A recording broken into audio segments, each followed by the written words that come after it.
Some nights the sky holds a kind of stillness that feels almost deliberate, as though the whole world had quietly agreed to pause. If this feels like a good place to rest tonight, you are welcome to stay just as you are with nowhere else to be. Now let's drift slowly into a question that has crossed so many minds without ever needing an answer right away. What would it feel like if the world simply grew quiet in a different way? Not the quiet of night, the quiet of cold. There is a stillness that comes with deep cold different from the stillness of darkness. Scientists suggest that when temperatures fall far enough, sound itself begins to behave differently, travelling shorter distances, swallowed more quickly by dense frigid air. A world like that would not announce itself with noise. It would simply grow softer the way a voice grows softer when someone is falling asleep beside you. Picture for a moment a single morning where the light outside looks the same as always, pale and low, but something about the air feels different, heavier somehow, slower. It seems that this is close to how a true global cooling might begin, not with sirens or sudden storms, but with something almost too gentle to notice, a fraction of a degree lost here, another lost there.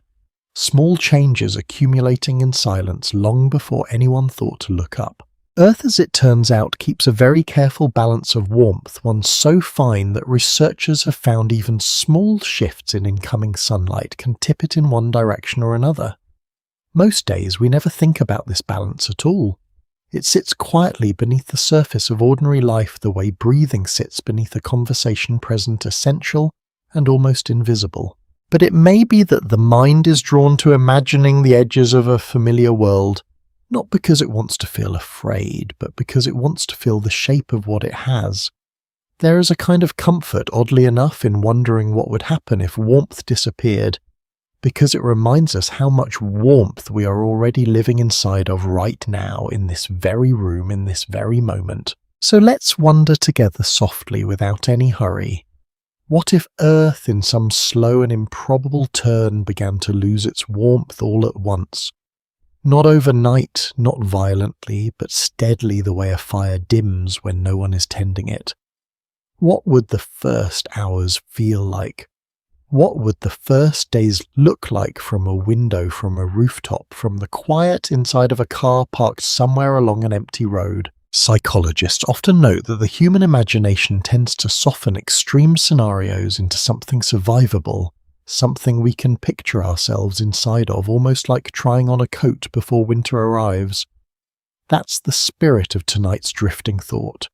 Not disaster, not urgency, just a slow, careful unfolding of a world reshaping itself the way frost reshapes a window pane overnight, one quiet crystal at a time. There is something deeply human about wanting to understand cold, long before thermometers, long before satellites, tracking cloud patterns from far above the atmosphere. People were already watching frost form on leaves, already noticing how breath turns visible on a winter morning. The brain tends to interpret cold not just as a temperature, but as a kind of story, one about stillness, about waiting, about the world holding its breath.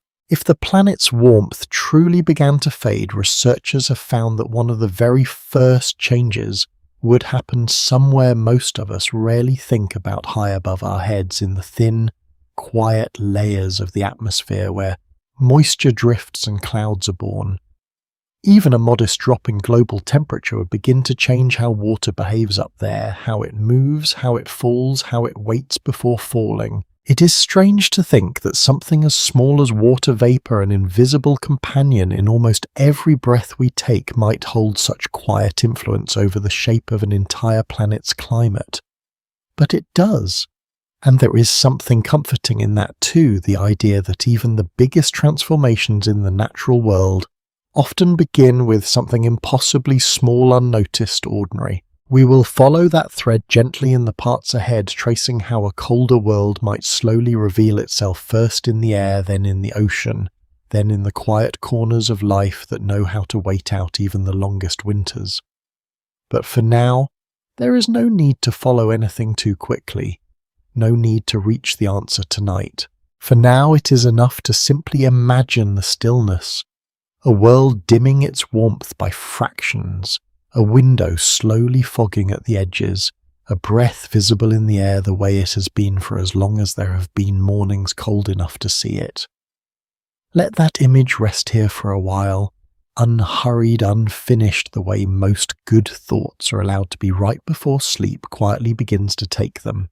There is a particular kind of quiet that settles over ice, one that seems to hold the light rather than simply reflect it. And in that quiet, something interesting begins to take shape, something that scientists suggest lies at the very heart of how a planet's warmth can rise or fall. It has to do with a simple relationship between light and colour. Dark surfaces like open ocean water or bare soil absorb sunlight and turn it into warmth. Pale surfaces like snow and ice send much of that same sunlight back out into space before it ever has the chance to warm anything at all. Researchers have found that this single difference, so small it seems almost too simple to matter, becomes one of the most powerful forces shaping the climate of an entire world. Picture a single patch of frost forming somewhere it normally wouldn't on a rooftop a little further south than usual on a field that stayed brown a season ago. That patch does something quiet but consequential. It begins reflecting sunlight that would have otherwise been absorbed. A small piece of warmth once destined to sink into the earth drifts back into the sky instead. It seems that from this one small event a longer story can begin to unfold. If the world cools even slightly more, snow tends to settle and stays a little longer before melting. That expanded whiteness reflects even more sunlight away, which cools things further, which allows even more snow to gather the following season. Studies indicate that this loop, once set into motion, has the quiet ability to feed itself, growing not through force but through patience, one repeated cycle at a time. There is something almost meditative in imagining this, the way a single quiet choice can echo forward, gathering weight, not because it was dramatic, but because it repeated. In many ways it resembles the small habits that shape a life, a 5-minute walk becoming a lifelong rhythm, a single kind word repeated so often it becomes someone's whole way of being. Nature, it seems, is not so different in how it builds its larger transformations. Of course, no single snowy field could cool an entire planet on its own, but scientists are still exploring how under the right conditions this same gentle feedback could expand across entire continents, across oceans, across latitudes that once knew long stretches of green. What begins as a modest shift in temperature can, evidence suggests, nudge a much larger system toward an entirely different balance. The way a small change in a river's course can eventually carve a canyon over the passing of countless years. This is often called an amplifying feedback, though. The phrase itself matters less than the feeling behind it. Something small becomes something larger, not by growing louder, but by getting repeated. The brain tends to work in similar loops, one anxious thought inviting another, one calming breath inviting the next.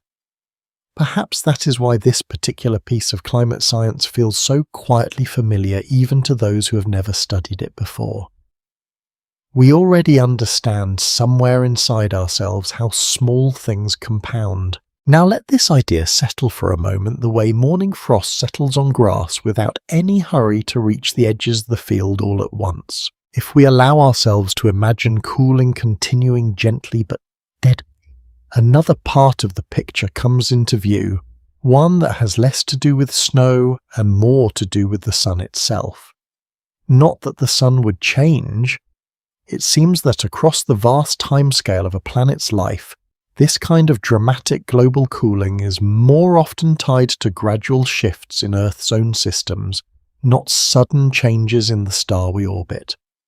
Even so, the amount of sunlight actually reaching the surface plays an important role, and clouds, oddly enough, have their own quiet influence on this. Certain types of clouds reflect sunlight back into space, cooling things below them, while others trap warmth closer to the surface, holding it in, like a blanket pulled up on a cold night. Neuroscientists have observed that even the way people describe weather often carries this same emotional language: a heavy sky, a blanket of clouds, a bright open morning. Perhaps this is because our sense of comfort has always been tied quietly and instinctively to warmth and shelter. As a planet cools, cloud patterns shift as well. Colder air holds less moisture, which can mean fewer of the insulating clouds that help trap warmth near the surface. With less of that natural blanket in place, heat escapes more easily into the night sky, and mornings already cold tend to start even colder than the day before. What we understand so far suggests that this creates yet another quiet loop: less cloud cover, meaning more heat loss. More heat loss meaning less warmth to fuel the kind of moisture that builds those clouds in the first place. None of this happens quickly. That is perhaps the gentlest part of this entire idea. A true sustained global cooling event is not something that arrives in an afternoon. It is closer to a long exhale spread out across seasons, sometimes across centuries, each small change setting the stage for the next, patiently without any need to rush toward its own conclusion. There is a kind of comfort in that slowness even when the subject itself is cold.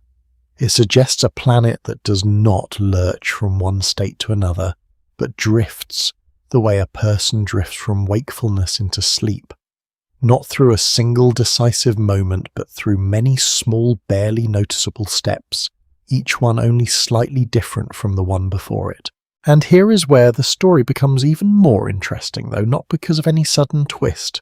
It seems that Earth has actually done something close to this before, not in imagination, not in careful modelling alone, but in its own long and quiet history written into rock, into mineral, into the patient layers of stone that still rest beneath our feet today.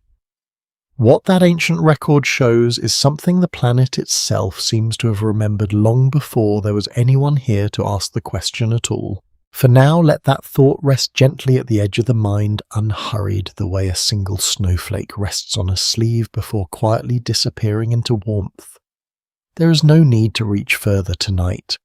The story is simply beginning to settle into its own quiet shape, one small patient layer at a time. There is a particular kind of rock found in scattered places across the world that seems to remember something most of us have never thought to ask about.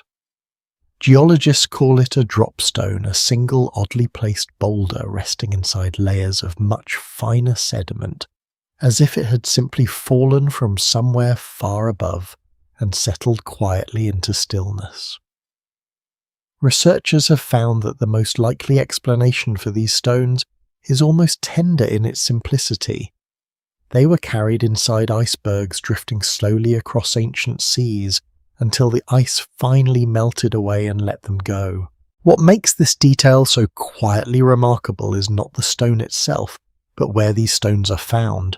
Some rest in regions that today sit warm and green, nowhere near anything resembling a glacier. It seems that long ago, ice reached places it no longer touches, drifting across oceans that once stretched far closer to the equator than most people would ever imagine.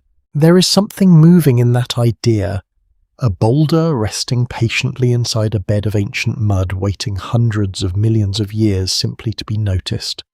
It carries no message, no intention, only the quiet fact of having been there, a small cold traveller from a version of Earth that doesn't exist anymore except in the evidence it left behind. This evidence belongs to a period scientists sometimes refer to as a deep freeze episode, a stretch of time hundreds of millions of years ago, when much of the planet may have been covered in ice from the poles almost down to the equator itself. Studies indicate that this happened not once, but possibly several times across Earth's very early history, long before anything resembling a forest or a bird or a human breath had ever existed. It is strange in a gentle way to think of a planet without birdsong, without wind moving through leaves, only the low creak of shifting ice and the endless white quiet of a world that had for a time turned almost entirely pale. And yet this same planet, cold and still as it may have been, was already quietly preparing the ground layer by layer for everything that would eventually grow here. The evidence for these ancient freezes rests appropriately enough in stone. Certain rock layers found on almost every continent today show patterns that only form under specific conditions. Minerals is settling in specific chemical states that suggest very cold ice-covered oceans. What we understand so far suggests that these layers appear at strikingly similar points in time across completely different parts of the world, as though separate chapters of the same quiet story had been written in different countries, waiting patiently to be placed back in order. There is something comforting almost in imagining scientists piecing this story together slowly, one rock sample at a time. The way someone might sit with an old photograph gently trying to remember a moment they weren't there to witness firsthand. The planet itself becomes a kind of quiet narrator, its memory written not in words but in mineral bands and buried boulders in a language that takes patience rather than urgency to read. It may be that these ancient cold periods ended the way so many long, difficult things do not, through anything dramatic, but through the slow accumulation of something almost invisible. Volcanoes, even during an ice-covered world, continue to release carbon dioxide into the atmosphere. Ice, after all, does not stop everything beneath it. It simply slows things down the way deep sleep slows breathing without silencing it entirely. Over long stretches of time, that quietly accumulating gas began to trap warmth near the surface, warmth that, thanks to all that reflective white ice, had been escaping outward for ages. Little by little, evidence suggests the balance began to shift again, the deep freeze loosening its hold not all at once, but gradually enough that the world had time to adjust rather than being shocked back into balance. There is something quietly reassuring in this part of the story. The idea that even a planet completely wrapped in ice was never truly stuck, only waiting, gathering warmth in the smallest of increments, the way patience gathers quietly inside someone who's learned through long practice not to rush toward change.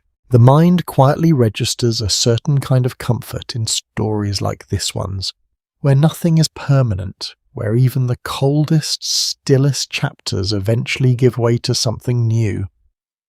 Perhaps that is why this ancient period feels less like a warning and more like a distant memory, one belonging to the planet itself, resting quietly beneath layers of rock, waiting for someone someday to know.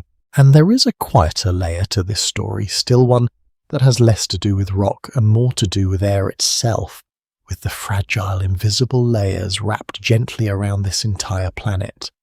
Layers that would behave in their own unexpected way if that kind of cold ever returned. There is a particular smell that arrives with very cold, very dry air. Something almost metallic, almost clean, the kind of scent that seems to belong more to silence than to weather. Researchers have found that this sensation is not imagination. Extremely cold air simply holds far less moisture than warm air does, and with less moisture drifting through it, that air carries fewer of the small particles and scents that usually soften the way we experience the world around us. It seems that this single detail, the way cold air holds so little water, would quietly reshape almost everything about the sky in a deeply cooled world. Warm air behaves like a wide open hand, holding a great deal of invisible moisture with ease. Cold air behaves more like a closed one, holding only a fraction of what it once could.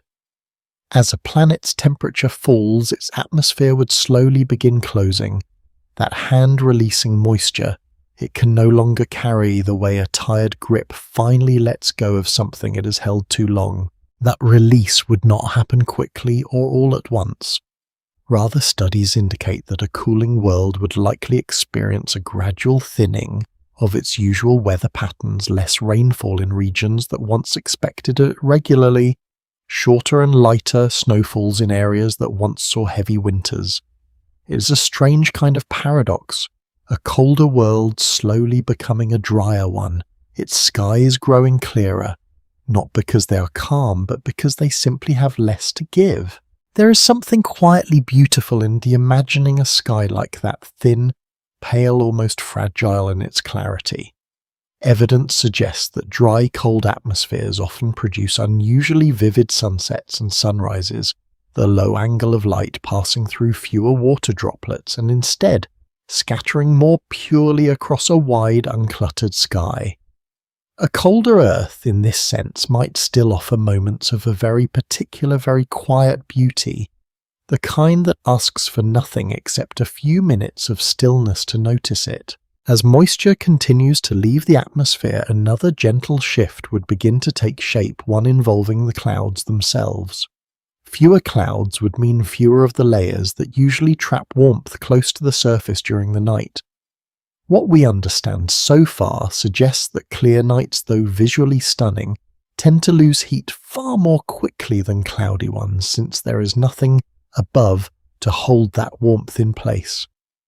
A cooling world then might find itself caught in a quiet rhythm, clearer skies allowing more heat to escape after sunset, cooler nights making the air hold even less moisture, and that thinner moisture producing once again clearer skies the following evening.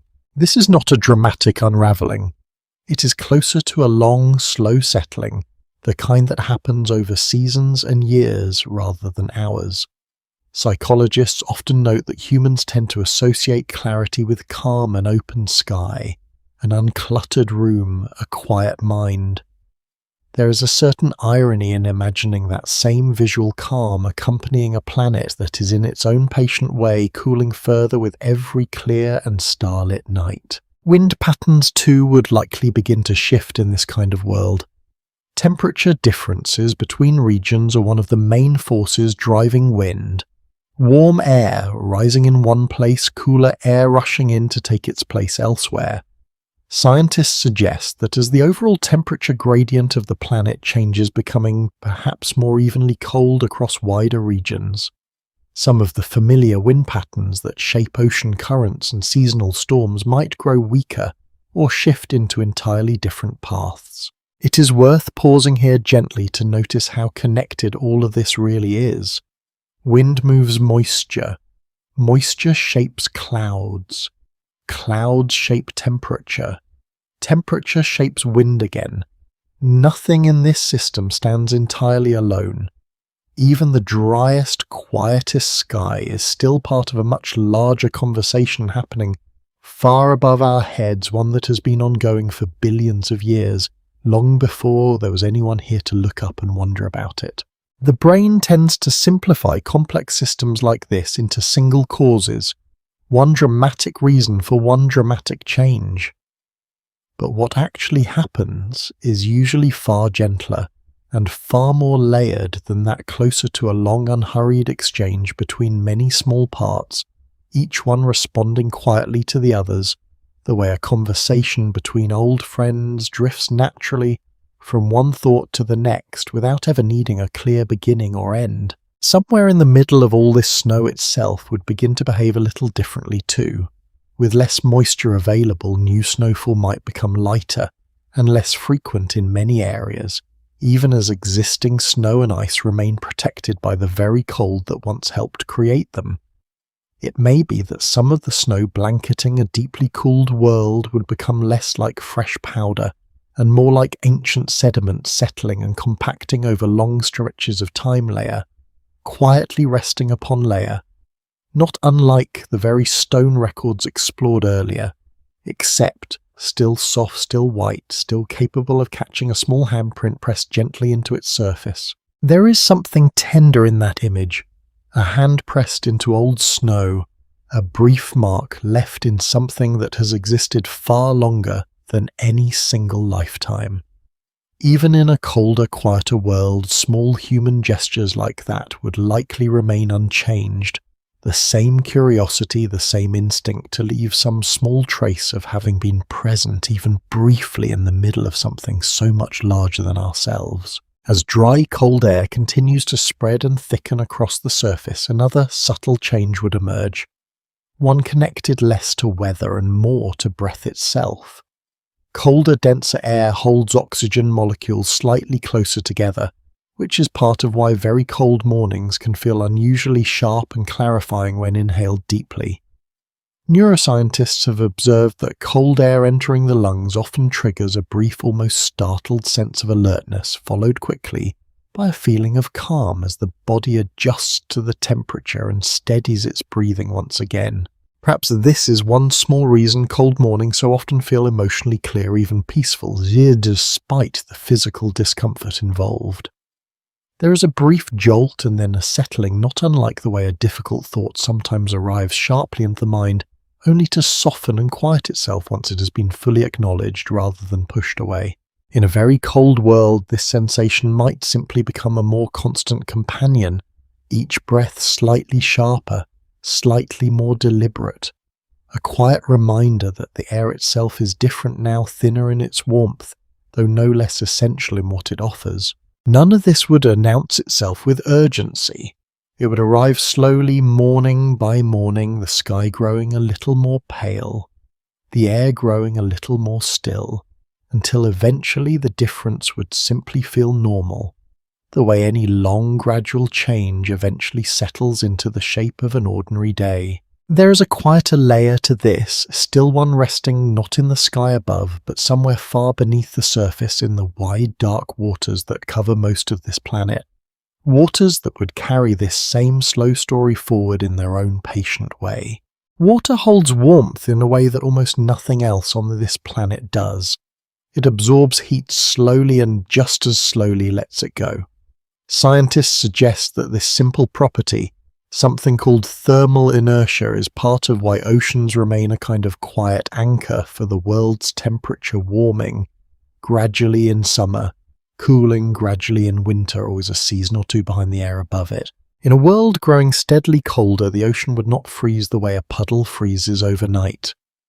It seems that its vast size and this deep patience with heat would allow it to resist change for a very long time, holding on to warmth long after the land and sky above had already grown pale and still. There is something quietly comforting in that idea, a body of water so large it simply refuses to be rushed into anything, not even into an ice age. Still, given enough time and enough sustained cold, the surface would eventually begin to yield. Researchers have found that sea ice typically forms first in the calmest, most sheltered waters near coastlines, within bays in the narrow channels between islands, where currents move slowly enough to allow ice crystals to gather and link together into thin, fragile sheets. These sheets thicken slowly night after night the way patience thickens quietly inside someone who has learned to wait without complaint. What forms is not solid all the way through. It is closer to a lid than a block, a barrier resting on top of something that remains liquid and alive underneath. Evidence suggests that even in the coldest recorded polar winters today, ocean water beneath thick sea ice rarely drops below its freezing point by more than a degree or two, because that ice itself acts as an insulator, protecting the water below from the far colder air above. There is a certain grace in that arrangement, the coldest, harshest layer forming precisely where it can do the most good shielding rather than harming what lies beneath it. The mind quietly registers something familiar in this pattern, the outer layer taking on hardship so an inner space can remain soft and livable, not unlike the way a person might present a steady, composed face to the world, while something warmer and more tender continues quietly underneath. As global cooling deepens, this ice would likely spread outward from the poles, advancing gradually across higher latitudes, then middle ones thickening as the years pass rather than the days. What we understand so far suggests that even in Earth's most severe ancient cold periods, some regions of ocean may have remained at least partially open, kept liquid by volcanic activity along the seafloor, or by deep currents still carrying warmth up from the planet's interior. This detail matters more than it might first appear. It means that even in the coldest imaginable version of this planet life, would likely have somewhere to continue some quiet corner of liquid water, tucked beneath the ice, warmed faintly from below rather than above. Psychologists often note that people tend to seek out small pockets of safety during difficult periods. One warm room, one steady relationship, one quiet routine that remains unchanged. It seems the ocean in its own way might do something similar, gathering its remaining warmth into smaller, more protected space, rather than losing it all at once. Beneath any ice that formed an entire hidden world would likely persist largely undisturbed by what was happening above. Deep-sea vents, cracks in the ocean floor where heated mineral-rich water rises up from far below the crust, do not depend on sunlight or surface temperature at all. Studies indicate that entire ecosystems already thrive around these vents today, Tube. Worms, strange pale crabs, bacteria that draw energy not from light, but from chemical reactions deep within the planet itself. In a fully ice-covered ocean, these vent communities might become something more than a curiosity. They could become a kind of quiet refuge, a place where life continues its patient work regardless of what the surface world above is doing. There is something deeply reassuring in that image. Warmth still rising gently from the deep, life still gathering around it, utterly indifferent to the pale frozen ceiling far above. Sunlight, of course, changes everything for the waters closer to the surface. Without it, the tiny organisms that form the base of most ocean food webs, the drifting plankton that quietly power entire ecosystems, would struggle considerably. It may be that widespread sea ice would dim the upper ocean enough to slow this activity dramatically, not stopping life outright, but asking it to wait the way a garden waits quietly through winter for the return of longer days. And yet ice itself is rarely as opaque as it first appears. Thin sea ice, particularly when compacted rather than freshly formed, can allow a surprising amount of light to pass through it, especially during long summer days near the poles. Neuroscientists studying light perception have observed that even dim filtered light can be enough to sustain basic biological rhythms in many organisms, a kind of quiet signal that says simply time is still moving even here. This detail matters gently but significantly. It suggests that a frozen ocean would not necessarily become a lifeless one. Life beneath the ice might simply slow its pace considerably, conserving energy, reducing activity, waiting in a kind of extended patient stillness for however long the cold persisted. In many ways, this mirrors something we already understand quite well in warmer waters: seasonal slowdowns, migrations, periods of dormancy, adjusted here simply to a much longer, much colder season than we are used to imagining. There is something almost tender in picturing this an entire ocean settling into a long, unhurried rest, its surface pale and still, its depths quietly continuing on in their own dim, patient rhythm, largely unaware of and untouched by the vast white world spreading slowly above them. The currents themselves would likely shift as well, moving more slowly, perhaps following slightly different paths as temperature differences between regions changed. Ocean currents are driven partly by temperature and partly by salinity. The concentration of salt in the water, and as ice forms, it tends to leave much of its salt behind in the surrounding water, making that remaining water heavier, causing it to sink and drift along the ocean floor in slow ancient patterns that already shape our climate significantly today.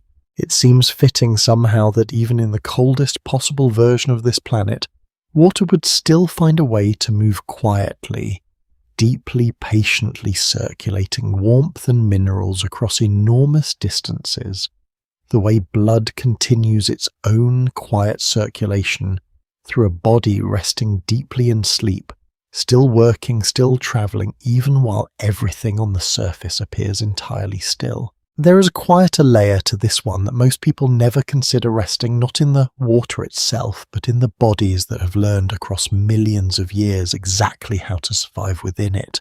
The human body carries its own quiet furnace, one that has been tending itself without instruction since long before anyone had a word for temperature at all.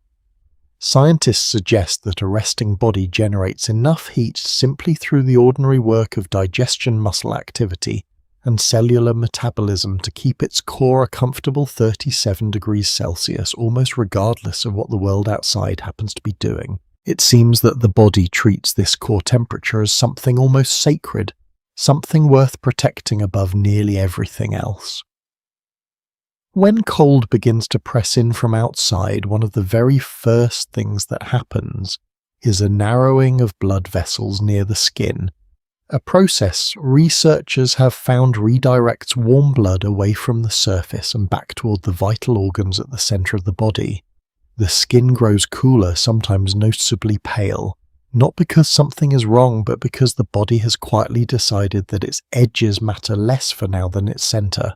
There is something moving in that decision made without any conscious thought at all, a kind of instinctive devotion to what matters most. The body does not panic in the cold. It simply reorganizes its priorities the way a person might quietly and without announcement drawing inward toward what truly needs protecting when circumstances grow difficult. If the cold continues, a second more active response begins. Shivering, that small involuntary trembling most of us have felt on a winter morning, is not a sign of weakness. Studies indicate that it is actually a remarkably efficient way of generating heat muscles, contracting rapidly and repeatedly, converting stored energy into warmth almost as a byproduct of the movement itself. In a sense, the body is quietly exercising without being asked simply to keep itself safe. There is a kind of tenderness in imagining this from the outside, a person standing at a cold window, arms wrapped around themselves, shivering gently, their body working diligently beneath the surface without any need for permission or awareness. What we understand so far suggests that this entire system evolved over an extraordinarily long stretch of time, shaped by ancestors who lived through cold periods far more severe than most of us will ever personally experience. In fact, evidence suggests that certain physical traits common in human populations today slightly different. Body shapes, variations in fat distribution, even differences in how quickly someone's hands and feet lose warmth may trace back to ancestral adaptations to colder climates, adjustments made not within a single lifetime but slowly across countless generations, each one passing forward whatever had helped the last one endure. There is something quietly humbling in that thought, the idea that a body standing here tonight, warm and steady still, carries faint traces of decisions made by people who lived through winters. We can barely imagine people who never knew. Their quiet adaptations would still be present, still useful, so many thousands of years later. Beyond the muscles and blood vessels, the brain itself plays a deeply active role in all of this. Neuroscientists have observed that a small region deep within the brain, one that helps regulate temperature alongside hunger, thirst, and sleep, is constantly comparing the body's current state to some internal biological expectation of what feels right. When the two don't match, when the body registers as colder than it should be, this region quietly initiates the very responses already described without ever requiring conscious thought or decision.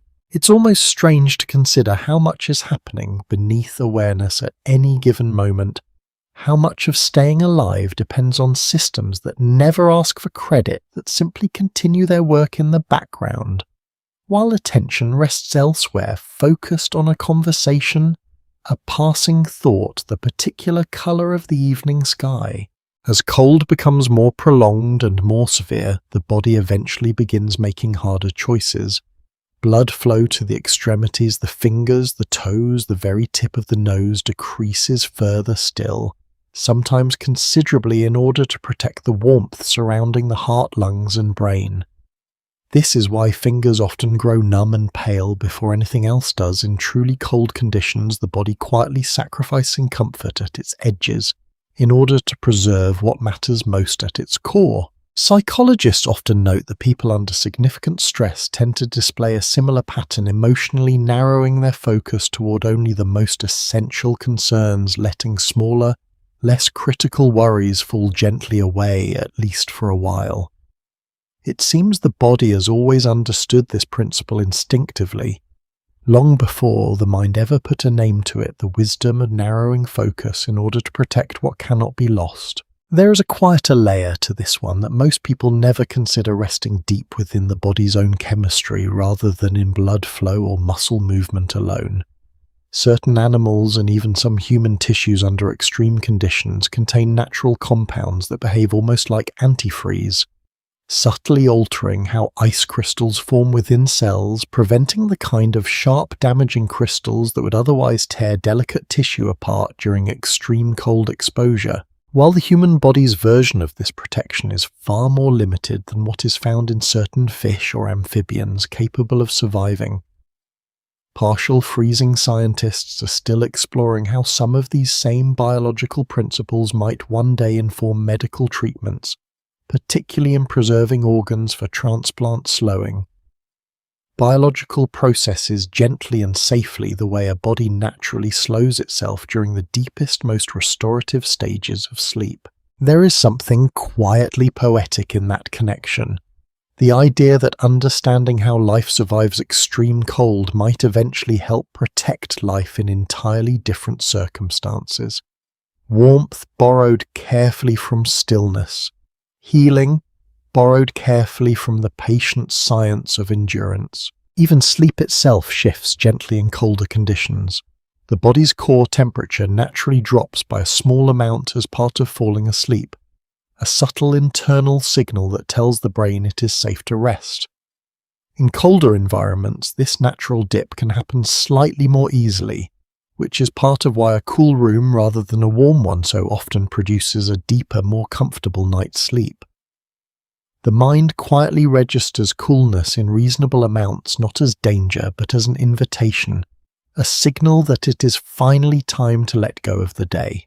There is a certain closeness in that fact, cold and rest sharing more in common than we might expect, both asking the body to slow down, to draw inward, to trust that stillness, rather than constant activity, is sometimes exactly what safety looks like. The body in all of this reveals itself not as fragile, but as quietly remarkably devoted, working continuously and without complaint to protect what matters, adjusting itself patiently to whatever conditions arrive the way it has adjusted generation after generation since long before any of us were here to notice. And it seems this same devotion, this same quiet instinct towards survival extends far beyond the human body alone into countless other forms of life that have learned, in their own remarkable ways, exactly how to wait out even the longest, coldest winters imaginable. There is a small creature barely visible without magnification that has quietly mastered something most living things never manage at all: the ability to simply stop almost entirely and wait. Scientists suggest that the tardigrade, sometimes called a water bear, can survive being frozen to temperatures far below anything found naturally on Earth's surface, entering a state so still that it becomes difficult even for researchers to say with certainty whether it is alive or not. It seems that this creature achieves such stillness through a process called cryptobiosis, essentially withdrawing almost all of its water content and slowing its metabolism to a level so faint it becomes nearly undetectable. In this state, a tardigrade can remain suspended for years, sometimes decades, before conditions improve enough for it to quietly, almost casually resume the business of being alive again. There is something deeply moving in imagining this, a form of life so small it could rest on the head of a pin, holding within it a kind of patience that dwarfs anything found in the animal kingdom's larger, more familiar creatures. It does not fight the cold, it does not resist it. It simply waits inside it, trusting in whatever quiet biological way a tardigrade can be said to trust anything that time will eventually move forward again. This same principle, waiting rather than resisting, appears throughout the natural world in forms far more familiar than a microscopic water bear. Researchers have found that certain frog species, including the wood frog, found across parts of North America, can survive having a significant portion of their body water actually freeze solid during winter, their heart stopping completely, their breathing ceasing entirely only to thaw and resume normal function once warmer temperatures return in spring. The mechanism behind this involves a kind of natural antifreeze, similar in principle to what was mentioned earlier, though used here in an even more remarkable way. High concentrations of glucose flood the frog's vital organs before freezing, begins protecting individual cells from the kind of damage ice crystals would otherwise cause. Ice forms instead in the spaces between cells in areas where it can do far less harm, while the frog itself becomes quite literally a small, still, frozen shape, resting beneath the leaf litter waiting. There is a certain wonder in picturing this. A frog paws midwinter like a held breath, its heart silent, its body cold and solid, and yet somehow still poised at the very edge of life, ready to return the moment conditions allow. Evidence suggests that this entire process can repeat itself multiple times across a single winter season, the frog freezing and thawing several times as temperatures fluctuate each cycle, a small quiet negotiation between stillness and survival. Plants too carry their own versions of this patience, though theirs unfolds more slowly and far less dramatically. Seeds are perhaps the clearest example, tiny packages of dormant life capable of waiting not just through a single winter, but sometimes through centuries, occasionally even longer. What we understand so far suggests that certain seeds discovered, preserved in extremely cold or dry conditions, have successfully germinated after remaining dormant for well over 1,000 years, quietly holding on to the simple patient potential of growth long after the plant that produced them had disappeared entirely from the world. There is something profoundly comforting in that fact, a seed resting quietly in frozen soil or ancient permafrost containing within its small shell everything necessary for an entire future plant waiting patiently, not for days or seasons, but sometimes for spans of time longer than most human civilizations have existed. It does not worry about how long the wait will be. It simply waits the way stone waits, the way certain kinds of love wait without needing reassurance that its patience will eventually be rewarded. This capacity for extended dormancy extends into the microscopic world as well, in ways that stretch the imagination even further. Certain bacteria discovered within ancient ice cores drilled from deep beneath polar ice sheets have been revived successfully after being frozen for hundreds of thousands of years, their biological processes essentially paused for a length of time that predates not only human civilization but the emergence of modern humans altogether. It may be that these bacteria never truly experienced that vast stretch of time at all, at least not in any way resembling how we understand the passage of time ourselves. For them, perhaps only a single moment separates being frozen and being revived. An unimaginably long pause compressed into something that from their own limited biological perspective feels instantaneous, the way deep dreamless sleep can make 8 hours feel like no time has passed at all. There is something quietly humbling in imagining that possibility, that time itself might be experienced so differently by different forms of life that an ancient microorganism suspended in ice might in its own way have simply blinked only to open its eyes again in an entirely different age of the world. Mammals offer their own more familiar version of this same principle through hibernation. Certain ground squirrels, for example, can lower their body temperature to just above freezing. During winter months, their heart rate slowing from several hundred beats per minute down to only a handful, their metabolism reduced to a small fraction of its normal activity. Neuroscientists have observed that despite this dramatic slowdown, the brain itself remains carefully protected throughout hibernation, its most essential functions preserved even while nearly everything else in the body powers down almost entirely. This selective protection reveals something quietly profound about how living things prioritize survival. Even in the deepest, coldest stillness, certain systems remain guarded above all others, much like the earlier example of blood retreating from the skin to protect the body's vital core. Life, it seems, consistently understands what matters most instinctively, organizing itself to protect the center first, allowing the edges to rest or even temporarily fade if doing so means the whole can continue on. Insects demonstrate their own quiet mastery of this same idea, though, on a much smaller scale.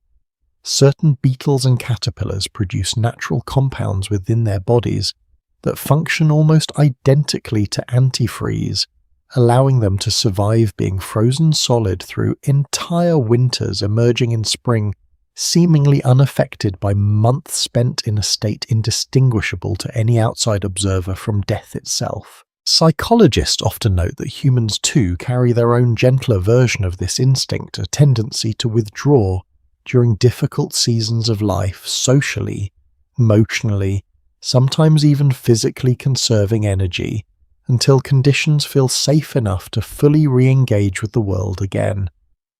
Perhaps this is why stories of hibernation and dormancy feel so quietly resonant to us, even though our own biology works quite differently. Something in us seems to recognize this pattern, the wisdom of stillness, the deep patient trust required to simply wait rather than force movement before it feels right. Across every scale of life, from the microscopic water bear to the quietly dreaming ground squirrel, a similar principle repeats itself gently over and over. Survival in the coldest and most difficult conditions often depends less on strength or resistance, and more on the willingness to become still, to trust that stillness itself, patiently maintained, can be its own quiet form of resilience. There is a gentle kind of wisdom threaded through all of this one that seems to belong not to any single species, but to life itself, a shared unspoken understanding that waiting, when done with enough patience, can be its own remarkable way of surviving whatever winter eventually arrives. And this same quiet wisdom, it turns out, reaches even further than biology alone, into instincts and behaviors that seem to know without ever being taught exactly what needs to happen next. There is a particular quiet that settles over a forest just before the first hard frost arrives, one that animals seem to notice long before any thermometer would confirm a change. Scientists suggest that many species respond not to the cold itself, but to something quieter and earlier. The gradual shortening of daylight hours, a signal called photoperiod, which the body reads with remarkable precision long before temperature ever becomes an issue. It seems that this reading happens almost entirely outside of conscious awareness. A bird preparing to migrate a squirrel, suddenly more focused on gathering than eating a bear, beginning to seek out a den. None of these creatures sit and calculate the coming winter.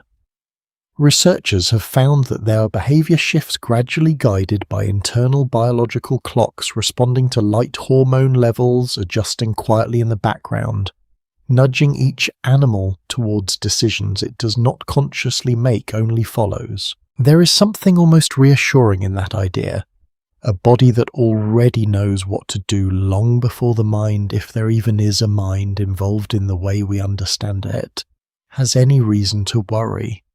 The squirrel does not decide to prepare for winter. It simply finds itself one day already preparing, already gathering its paws, moving with a kind of certainty that never need permission to be ignored. This same quiet certainty appears across an enormous range of species, expressed in wildly different ways depending on what each creature actually needs to survive. Certain birds, for example, undergo a physical transformation before long, migrations, their organs shrinking temporarily to reduce excess weight, their hearts and flight muscles growing stronger, more efficient, better suited for the sustained effort ahead. Studies indicate that some of these changes begin weeks before migration starts, the body reorganizing itself in careful anticipation of a journey it has never consciously planned, only inherited. It is worth pausing here gently to consider what it might feel like to carry that kind of certainty, a body that simply knows without doubt or hesitation exactly what needs to happen next, and precisely how to prepare for it. Perhaps there is something we recognize in that, some quiet echo of it. The way certain decisions in our own lives feel less like conscious choices and more like something we were already moving toward, gradually long before we noticed ourselves doing it. Hibernating animals reveal their own version of this same instinctive preparation. In the weeks before entering a den, many species become noticeably restless, then increasingly focused on very specific tasks lining a chosen space with soft material returning again and again to the same secure location, testing its shelter almost obsessively before finally settling in.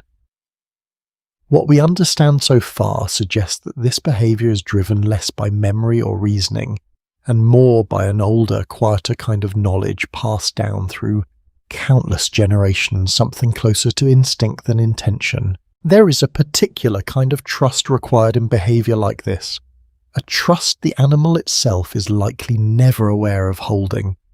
It prepares a space it has never seen used for this exact purpose, following an impulse it did not choose toward an outcome it cannot yet imagine. And somehow this trust is almost always rewarded. The den holds, the body rests safely. Spring eventually returns as it always has. Even within a single species, this instinctive knowledge can express itself in remarkably specific ways. Certain Arctic ground squirrels have been observed slightly raising their own body temperature periodically throughout a long hibernation brief. Warm intervals lasting only a day or two occurring every few weeks for reasons researchers are still exploring in detail.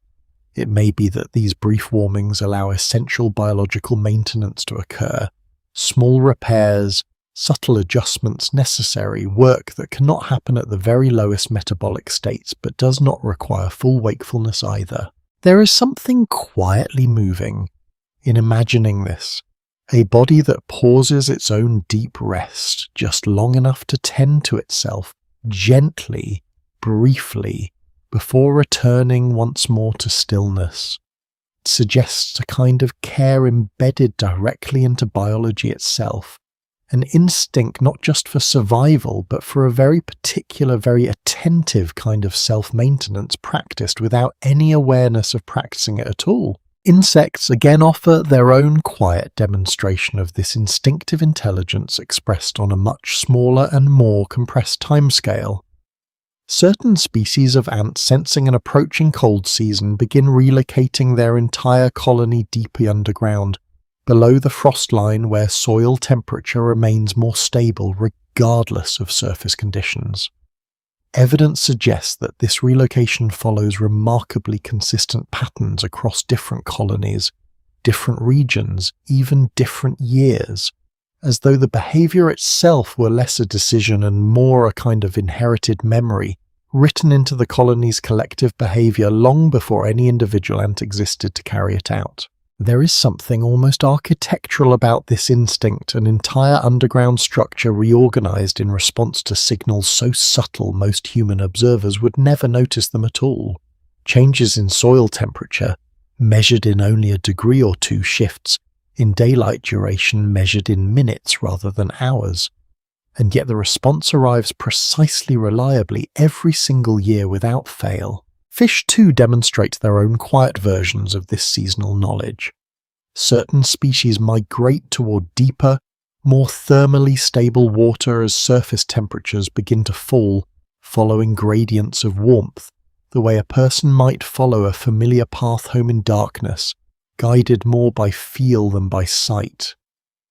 Neuroscientists have observed that fish possess remarkably sensitive systems for detecting even minor temperature changes in the water around them, allowing this kind of gradual instinctive repositioning long before conditions become genuinely dangerous. What emerges across every one of these examples is a picture of life quietly organizing itself around a form of knowledge that does not require conscious thought at all, knowledge inherited rather than learned, carried forward not through memory, in the way we typically understand it, but through something deeper, something written into the very structure of each creature's biology. Psychologists often note human intuition, that quiet, immediate sense of knowing something before being able to explain why, may work in a somewhat similar way. drawing on countless small patterns absorbed over a lifetime. Patterns the conscious mind never directly catalogued, but the deeper mind somehow retained anyway. Perhaps this is why certain instincts feel less like decisions and more like quiet certainties arriving fully formed without any apparent effort involved in producing them. There is a comforting symmetry in that thought. The idea that this same quiet, wordless knowing that guides a bird toward its migration or a bear toward its den might also live somewhere within us, largely unused in modern life but not entirely absent, still capable of surfacing gently in quiet, unremarkable moments. A sudden certainty about a decision, a feeling that something is simply undeniably the right thing to do next. The natural world, it seems, rarely relies on drama to organize its most important transitions. There is no urgency in a squirrel gathering food a little earlier than usual. There is no panic in a bird growing slightly restless as the days shorten. These changes arrive quietly, gradually expressed through small, patient behaviors that accumulate over time into something remarkably effective, all without a single conscious decision ever needing to be made. There is a kind of trust worth noticing in all of this, a trust that seems to exist quietly beneath every living thing. A trust that whatever needs to happen next will simply be known when the time comes the way it has always been known before. The mind, it seems, has been keeping something still and patient all along, something that reaches even beyond instinct into a much older, much quieter relationship between light warmth and the slow, steady rhythm every living thing has learned to move within. Light arrives at this planet in a steady, unbroken stream. And yet what happens to that light once it reaches the surface depends almost entirely on what it lands on. Scientists suggest that this simple relationship between light and the surfaces it touches quietly shapes far more of the world than most people ever pause to consider, including something as fundamental as how warm a place feels underfoot. In a world spreading further into ice, this relationship would take on a very particular kind of significance. Snow and ice reflect the vast majority of sunlight that reaches them, sending it back out into space largely unchanged, almost untouched. Researchers have found that fresh, clean snow can reflect well over 90% of the sunlight striking it, meaning only a small fraction of that light ever becomes warmth at all. The rest simply bounces away, briefly touching the surface before continuing on as though the world had gently declined an invitation it once would have accepted. There is something quietly poignant in that image. Sunlight arriving faithfully every single day, offering the same warmth it always has, only to be turned away again and again by a surface that has, in a sense, closed itself off from receiving it. It seems the light itself does not change. What changes is the world's willingness or ability to hold on to what arrives. This would create a landscape of extraordinary brightness, far more brilliant in purely visual terms than the world most of us know today. Studies indicate that extensive snow and ice cover can make daytime light levels feel significantly more intense, even under a fully overcast sky, simply because so much light is being reflected upward, bouncing between the ground and the clouds rather than being absorbed by either one. A person standing in such a landscape might find themselves squinting even on a cloudy day, surrounded by a soft, diffuse brightness, with no clear source light seeming to come from everywhere at once, and yet carrying almost none of the warmth one would normally associate with such brilliance. There is a particular kind of loneliness in that image, and also strangely a particular kind of beauty, a world lit generously but warmed almost not at all. This disconnect between light and warmth touches something deeply familiar in human experience as well, something psychologists often note when discussing certain emotional states. There are moments most people would likely admit when the world around them appears perfectly fine, even bright, and yet something inside remains cold, untouched by what should by all appearances be enough.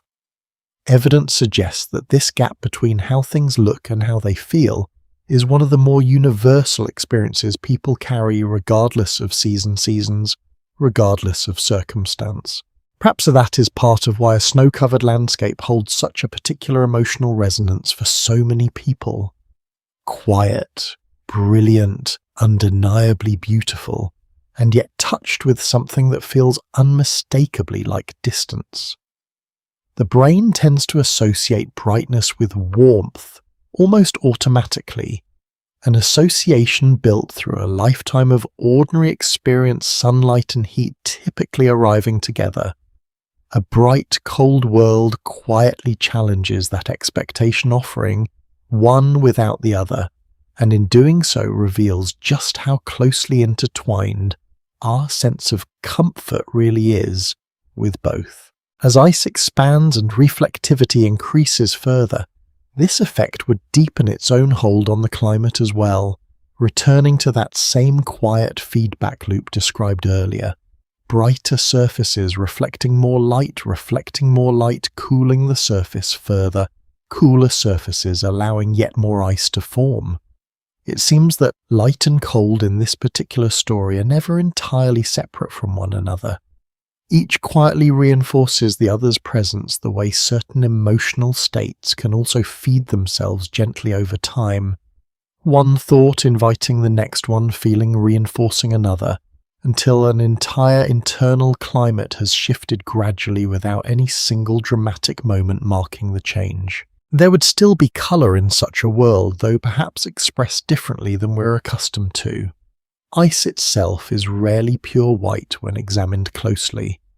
Depending on its density, its age, and the angle of light passing through it, ice can appear pale blue, faint green, occasionally even a soft ghostly lavender, especially in very old, deeply compacted glacial ice. What we understand so far suggests that these colours emerge because ice absorbs red light slightly more than blue light, allowing the blue wavelengths to scatter more prominently, especially in thick ancient ice formations. There is something quietly moving in imagining this a landscape stripped of most conventional colour, and yet still capable of producing its own subtle otherworldly palette blues and pale greens emerging not from anything added to the ice, but from the ice's own quiet interaction with light itself. Even in the starkest possible world, it seems some form of beauty finds a way to persist, expressed differently than before, but present nonetheless. Auroras too would likely remain visible, and perhaps even more striking in a colder, clearer world. These shimmering displays of light caused by charged particles from the sun interacting with the Earth's magnetic field and upper atmosphere depend heavily on clear, dark skies to be seen at their fullest. Neuroscientists studying visual perception have observed that the brain responds particularly strongly to slow, fluid movement paired with unexpected colour, precisely the combination auroras naturally provide, which may help explain why so many people describe watching them as a deeply calming, almost meditative experience. In a colder world with drier air and fewer obscuring clouds, these auroras might appear with even greater clarity and frequency across a wider range of latitudes, a quiet, shifting curtain of light moving slowly across an otherwise still and pale landscape below. There is something deeply fitting in that image, the most vivid, most alive seeming light in the entire sky, appearing precisely in the coldest, quietest places on Earth, as though nature had chosen to keep some of its softest beauty in reserve, specifically for the moments when everything else had gone still. The relationship between light and warmth, examined closely enough, begins to feel less like simple physics and more like a quiet meditation on presence itself. The idea that something can be fully visible, fully real, and still not translate into the particular kind of comfort we associate with it. Light does not disappear in a colder world. It simply changes its relationship with the surface it touches, offered just as generously as before, only received differently, now reflected rather than absorbed, present rather than warming. There is a gentle lesson resting quietly inside that distinction, though it asks for nothing and concludes nothing definitively. Perhaps it is simply this, that presence and warmth, though often experienced together, are not always the same thing, and that even in their absence something valuable, something worth noticing often remains. This quiet interplay between light colour and warmth carries forward naturally into something else entirely, something touching not on the physical world directly, but on the long-inherited relationship between human beings and the cold itself. A relationship written not only into biology but into memory, into story, into the quiet, persistent echoes still carried forward from ancestors who once lived through winters colder and longer than most of us will ever personally know. There is a particular ache some people describe on the very first truly cold night of the year, something that feels less like discomfort and more like a kind of familiarity, as if the body recognized something the mind itself has never consciously experienced. Scientists suggest that this sensation may be more than simple imagination, that certain physical responses to cold carry within them traces of a much older, deeply inherited relationship between human beings and ice. It seems that for a significant portion of human history, cold was not an occasional inconvenience but a defining condition of daily life. Researchers have found that anatomically modern humans lived through several major glacial periods, extended stretches of time, when ice sheets expanded dramatically across much of the northern hemisphere, reshaping coastlines, lowering sea levels, and transforming vast regions of Europe, Asia, and North America into landscapes dominated by cold open tundra rather than forest or grassland.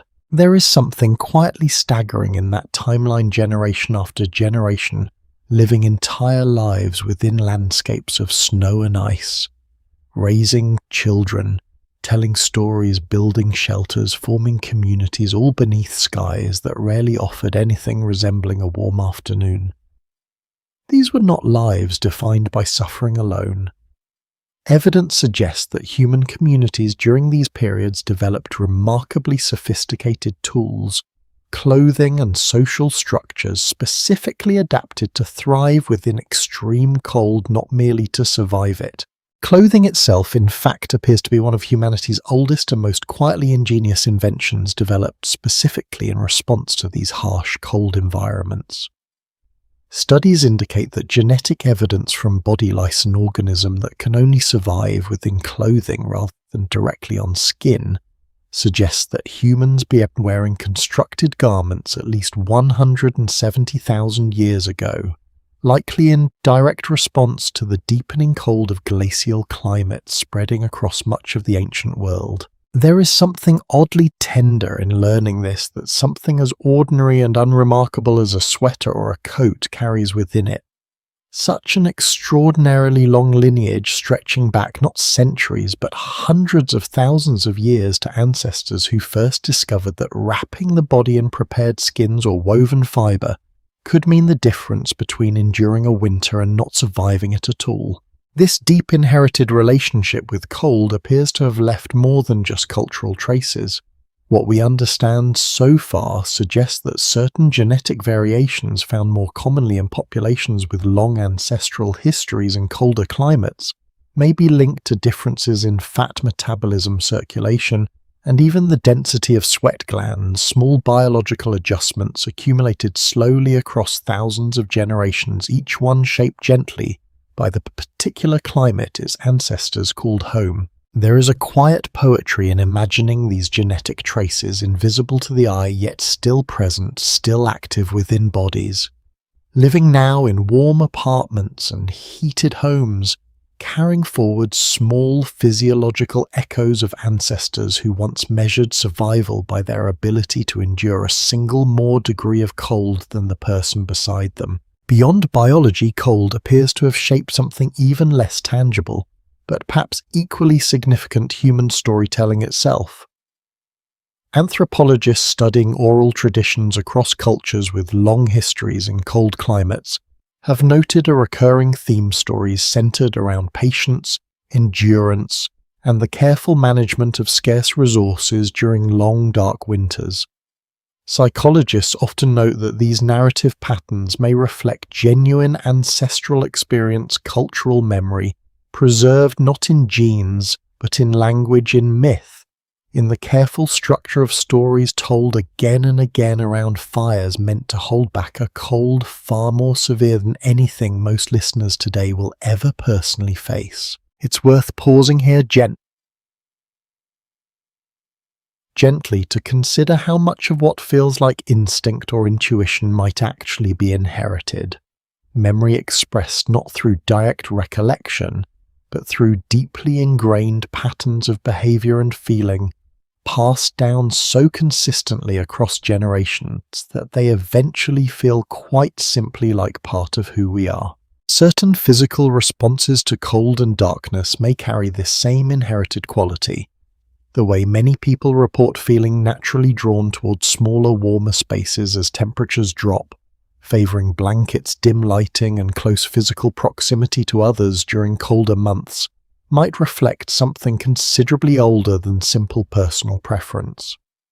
Neuroscientists have observed that exposure to cold and reduced daylight can influence certain neurotransmitter levels associated with seeking comfort and closeness, suggesting a biological basis for behaviours that may have once served a very direct and practical purpose, gathering together for warmth both physical and social during genuinely dangerous seasons. There is something deeply moving in imagining this, an instinct to draw closer to others during difficult times, not simply a modern comfort, but a survival strategy inherited from ancestors who understood in the most literal sense possible that closeness could mean the difference between warmth and its absence, between making it through winter and not. Migration itself carries this same ancient story forward as well.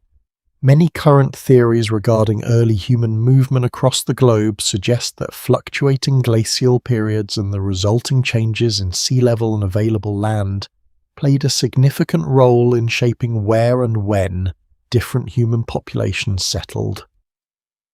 Lower sea levels during peak glacial periods, for example, are believed to have exposed land bridges connecting regions that are separated by open water.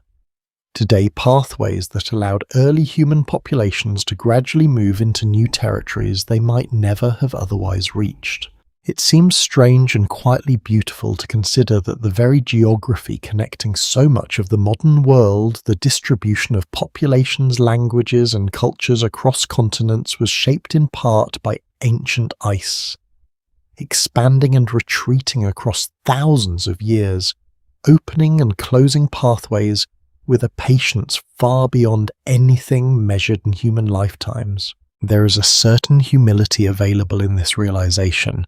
The idea that so much of what feels permanent and given about the modern world, its borders, its population centres, even its diverse cultures and languages, traces back, at least in part, to something as vast and impersonal as glacial ice, quietly reshaping the planet long before anyone alive today existed to witness it happening.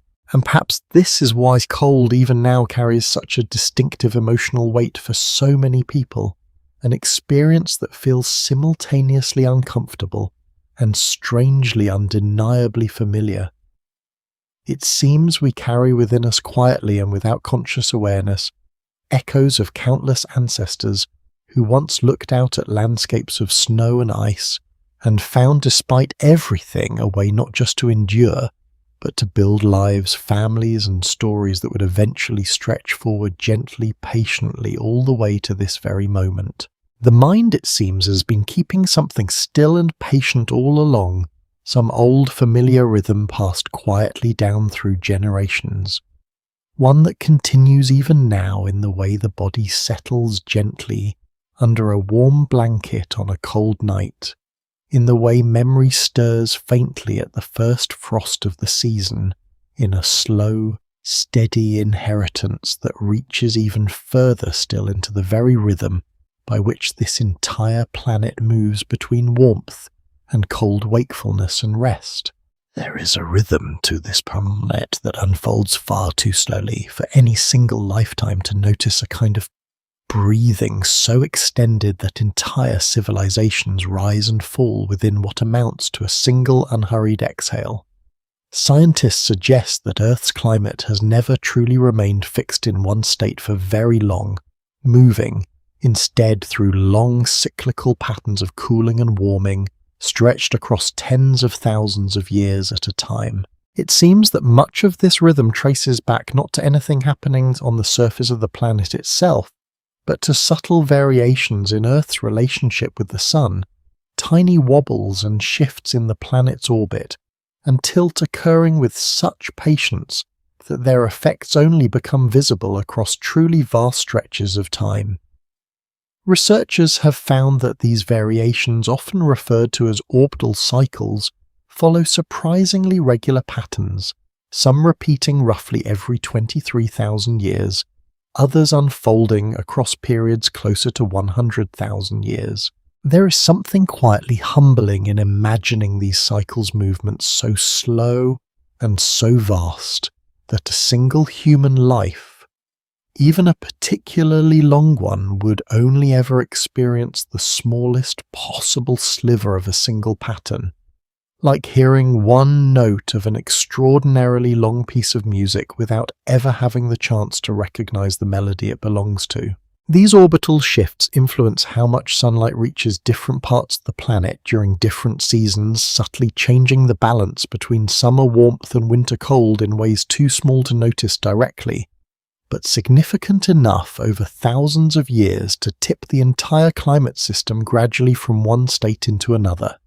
Studies indicate that periods when summers in the northern hemisphere receive slightly less sunlight than usual tend to allow snow from the previous winter to persist a little longer into the following year, setting into motion the same quiet feedback described earlier. More snow reflecting more light, deepening the cold. It's worth noticing how patient this entire system truly is. There is no single decisive moment where a planet suddenly enters or exits an ice age. Instead, evidence suggests a long, gradual accumulation of small changes, snow lingering slightly longer each year, temperatures dropping by fractions of a degree across centuries, ice sheets expanding so slowly that no single generation would ever witness more than the faintest hint of the transformation taking place around them. And yet these ice ages do end eventually always. What we understand so far suggests that the very same orbital rhythms that gradually usher in colder periods eventually shift again, altering the distribution of sunlight once more, this time favouring warmth over cold. Summers grow slightly stronger. More of the accumulated snow and ice begins to melt each year than the winter before it manages to replace. The same feedback loop that once deepened the cold begins working patiently in reverse. There is a certain grace in that reversal, the recognition that even the most deeply established patterns are never truly permanent, that a planet capable of gradually cooling itself over tens of thousands of years is equally capable of gradually warming itself back again, following the same unhurried patient rhythm in the opposite direction. Volcanic activity plays its own quiet role in this slow return as well. Even during the depths of an ice age, volcanoes across the planet continue releasing carbon dioxide into the atmosphere, a process that never fully pauses, regardless of how much ice covers the surface above. Over long stretches of time, this steadily accumulating gas begins trapping more warmth near the surface, gradually building toward a tipping point where the ice itself can no longer sustain its own growth. Neuroscientists studying long-term memory formation have observed that certain kinds of change happen much the same way in the mind. Small, seemingly insignificant thoughts accumulating quietly over time until eventually a shift in perspective occurs that feels sudden, even though it was actually built patiently, moment by moment, long before it became noticeable at all. Perhaps the planet's own slow return from deep cold follows a strangely similar pattern. Invisible progress accumulating quietly beneath a still seemingly unchanging surface. As warming resumes, ice sheets begin retreating gradually from the edges, inward, releasing meltwater that reshapes coastlines, carves valleys, and deposits sediment across landscapes that had until then rested quietly beneath their frozen weight. Geologists studying regions once covered by ancient glaciers often find distinct patterns left behind by this retreat-smoothed valleys, scattered boulders carried and deposited by shifting ice, long ridges of rock and soil, marking exactly where a glacier's edge once paused before continuing its slow withdrawal.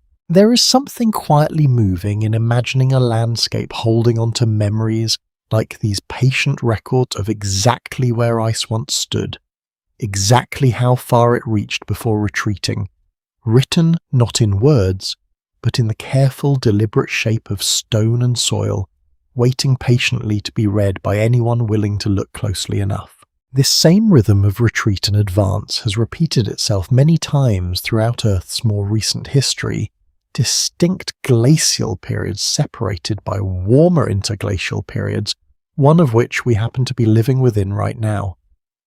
It seems that the relatively mild, stable climate familiar to most of recorded human history represents not a fixed permanent state, but simply one comfortable pause within a much longer, much older rhythm.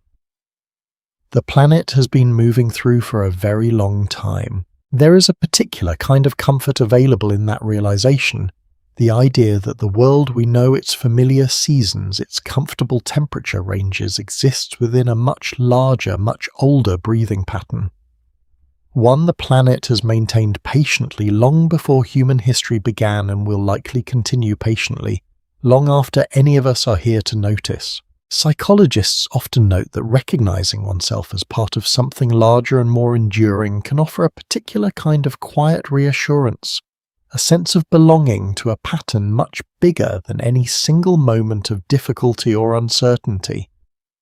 Perhaps there is something similar available in this planetary rhythm, the recognition that cold, however deep or prolonged, has always eventually given way to warmth again, not through force or urgency, but through the same slow, patient persistence that shapes nearly everything meaningful in the natural world. This same patient persistence appears to echo in its own smaller way within the rhythms of a single body drifting towards sleep, breath slowing gradually, heartbeat settling into a steadier, quieter pace, the mind loosening its grip on the day's small worries, one gentle release at a time. Perhaps this is simply how change happens at every scale, in a single breath, in a single night's rest, or across 100,000 years of ice slowly retreating from a quiet, patient world. And it is within this same slow breathing rhythm, this same quiet alternation between stillness and warmth, that the story now begins gently to settle toward its own kind of rest, following the same unhurried pace the planet itself seems to have always known. Somewhere between wakefulness and sleep, the human body moves through its own quiet rhythm, one shaped over millions of years, patient and precise in ways most people never consciously notice. Scientists suggest that this rhythm, known as the circadian cycle, governs far more than simply when we feel tired, influencing body temperature, hormone release, and even subtle shifts in mood, all following a pattern nearly as old as life itself. It seems fitting somehow that a planet capable of such slow, patient breathing between warmth and cold might have also shaped deep within its living creatures a similar rhythm on a much smaller scale. Researchers have found that nearly every organism studied from single-celled bacteria to complex mammals carries some form of internal clock, a biological mechanism attuned to the rising and setting of light, even in creatures that have never once seen the sun directly. There is something quietly remarkable in that fact, life itself organized so thoroughly around rhythm, around the steady alternation of light and dark, activity and rest, that even organisms living in complete darkness deep within caves or far beneath ocean sediment often retain some faint trace of a cycle their ancestors once needed on the surface long ago. As evening approaches in the human body, a small gland deep within the brain begins releasing a hormone called melatonin. its levels rising gradually as darkness deepens quietly, signaling to nearly every system in the body that the time for rest is approaching. Studies indicate that this release does not happen suddenly, but gradually over the course of an hour or two, the body easing itself towards sleep the way evening light itself eases gradually into darkness without any single decisive moment separating one state clearly from the other. Body temperature follows a closely related pattern, dropping by a small but measurable amount as sleep approaches a shift that researchers believe helps signal readiness for rest to the deeper, more instinctive parts of the brain. It seems that this small quiet cooling plays a role remarkably similar to the ones already explored, and evidence suggests that mimicking it gently through a slightly cooler room or a lighter blanket can genuinely support the body's own natural transition into deeper, more restorative sleep. There is a certain elegance in recognizing this shared pattern, warmth gently receding as a signal of safety rather than danger. Whether within the vast patient rhythm of a planet slipping gradually toward a colder season, or within the small private rhythm of a single body preparing quietly for rest at the end of an ordinary day, sleep itself unfolds in stages, each with its own distinct rhythm. Neuroscientists have observed that brain activity slows dramatically during the deepest stages of sleep. Electrical patterns that once moved quickly and unpredictably during waking hours, settling into long, slow waves, remarkably steady, and even almost like watching turbulent water gradually calm into something closer to stillness. In these deep stages, memory consolidation quietly takes place, the mind sorting gently through the day's experiences, strengthening what matters, allowing what doesn't to fade softly into the background. There is something deeply reassuring in imagining this process, the mind continuing its careful work even in complete stillness, tending patiently to itself, the way a glacier resting quietly beneath winter snow continues its own slow, careful work of shaping the landscape beneath it, unseen, unhurried, but never entirely inactive. Dreaming arrives during a different stage altogether, one where brain activity actually increases again, closer in some ways to waking patterns, even while the body itself remains almost entirely still, held gently in place by a temporary and protective kind of paralysis. What we understand so far suggests that this stage may serve an important role in emotional processing, allowing the mind to revisit and soften the sharper edges of difficult experiences, much the way certain feelings, given enough quiet time, naturally lose some of their original intensity. It may be that this entire nightly rhythm, the gradual cooling, the slowing brain waves, the alternating stages of deep rest and quiet dreaming, mirrors something the planet itself seems to understand instinctively. That meaningful change rarely happens all at once, but rather through careful repeated cycles, each one slightly different from the last, each one building gently upon whatever came before. Psychologists often note that people who resist this natural rhythm, who push against tiredness rather than honoring it, often find rest more difficult to access when they finally do allow themselves to stop. Perhaps there is a quiet lesson available here as well, one echoing gently through everything explored so far this evening, that stillness resisted tends to arrive roughly, while stillness welcomed tends to arrive gently, almost effortlessly, the way frost settles softly onto a window that has simply been left alone long enough to grow quiet. The mind, much like the planet, seems to require these regular periods of withdrawal moments, where activity intentionally slows, where energy is conserved rather than spent, not as a failure of productivity, but as an essential part of maintaining balance across the longer arc of time. Evidence suggests that even brief periods of rest during waking hours, quiet pauses between tasks, can measurably improve focus and emotional steadiness afterward. Small private echoes of the same restorative principle found in a full night's sleep, or indeed in an entire glacial period, Colehatling was equally low retreat. There is something quietly moving in recognizing this shared architecture, threaded through such vastly different scales of time and experience, a single body settling into sleep across a matter of hours, a single mind slowing its thoughts across a matter of minutes, an entire planet shifting gradually between warmth and cold across tens of thousands of years, each one following some version of the very same principle that rest patiently allowed is never separate from renewal.